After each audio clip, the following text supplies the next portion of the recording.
Well, perhaps one of the arguments in favor of saying that hip hop was better in the 90s to say that there was more variety in hip hop in the 90s, but which is understandable because, well, in the 90s, the genre had become more mature, right? For instance, when you listen to Mobb Deep, it's different. It sounds very different from Warren G and Nate Dogg. So stylistically, the East Coast West Coast difference was real. It wasn't made up. And then in the '90s, you had that trend, which was initiated by Guru, or of which Guru was one of the most famous representative, which is a jazzy rap. And in the francophone world, that trend was kind of a was made popular by MC Solar. Solar's first album is a masterpiece of that combination of jazz and hip hop.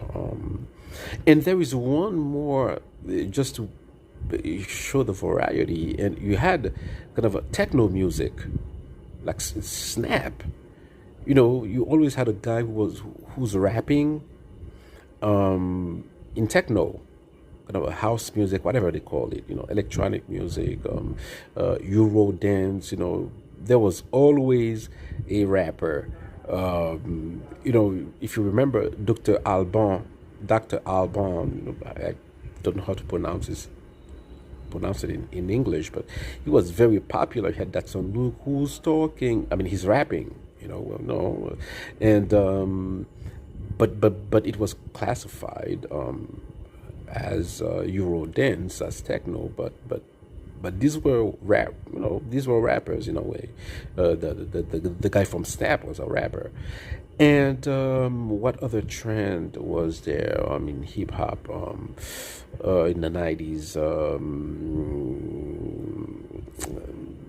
Well, you had the kind of hip hop which was very conscious, like Arrested Development, and you had the kind of hip hop which was all about, which was very sexist, and you had hip hop. Well, Wu-Tang, for instance. Wu-Tang is unique, very unique. The beats are just insane.